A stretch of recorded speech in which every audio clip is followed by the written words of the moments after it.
The Valley of the Kings. Social stratigraphic and afterlife books.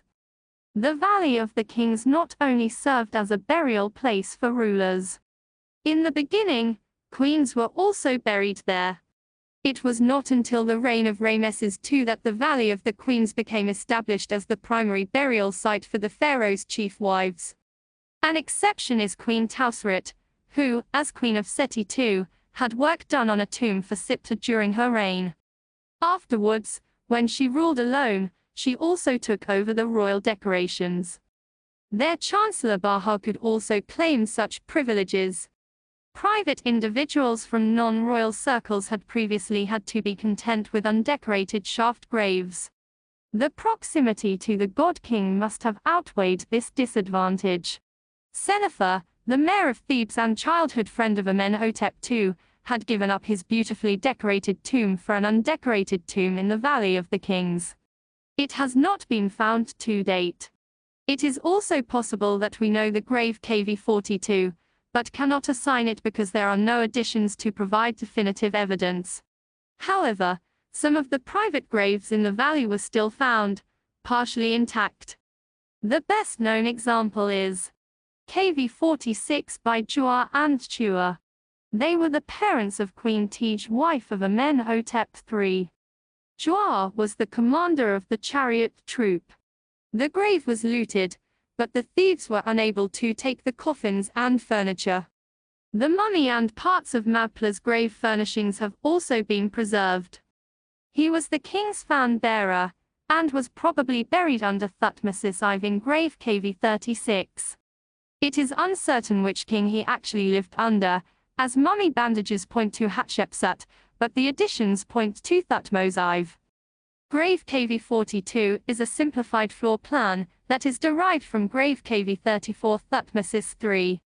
It is the largest non-royal grave apart from the collective grave KV5. It does not have a well shaft. This was a royal prerogative. Remains of the grave furnishings were found, but they belong to different people.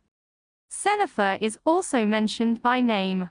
Therefore, when Howard Carter discovered the grave in December 1900, he believed it belonged to Senefer. This is possible, but the cornerstone deposit shows that it was, at least, intended for someone else. The depot goods are for Hatshepsut Merita, the chief wife of Thutmose III and mother of Amenhotep II. The queen apparently never rested here. She was buried in KV35 of her son. Amnamope, the brother of Mer Senefer, was found in grave KV48. The grave is small and only very roughly carved. At the time of the New Kingdom, only private individuals who were very close to the king were able to enjoy such an exclusive funeral. The valley was only free in the Third Intermediate Period and the Late Period. Now Amun priests of the theocracy were buried, there in entire family groups. They were either stacked in open graves or placed in well-hidden cachettes.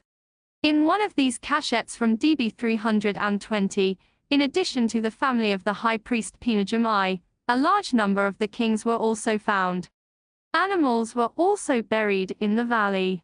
The small graves KV50, 51 and 52 contained mummified animals.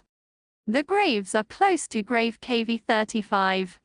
Amenhotep II may have been the owner of these animals, which he had buried with grave goods. The animals were mummified like humans and were also given canopic jars.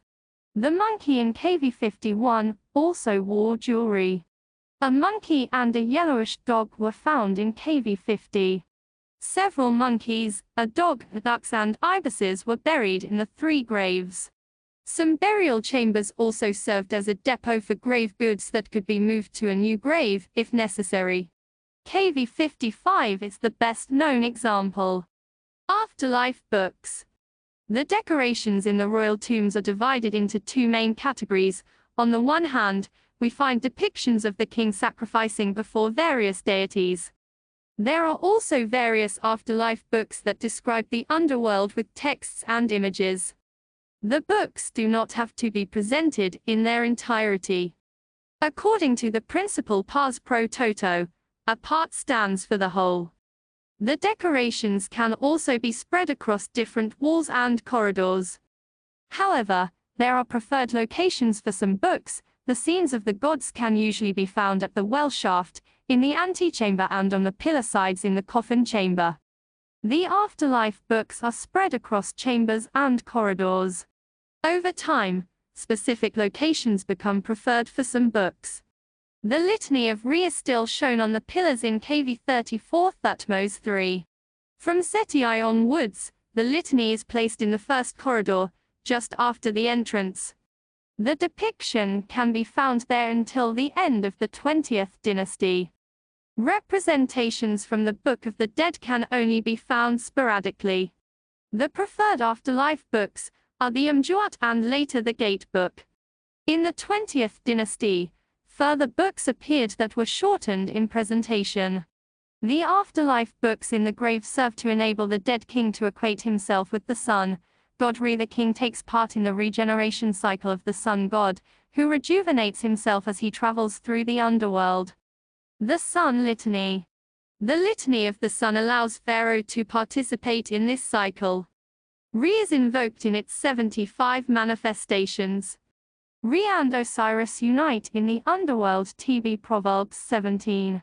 Pharaoh's soul connects with Re and can move freely through space and time. The body, on the other hand, belongs to Osiris and is constantly revived by reuniting with the soul. In the tomb of Thutmose III, the Sun Litany is attached to the pillars of the coffin chamber. Later, the first corridor becomes a common place of attachment.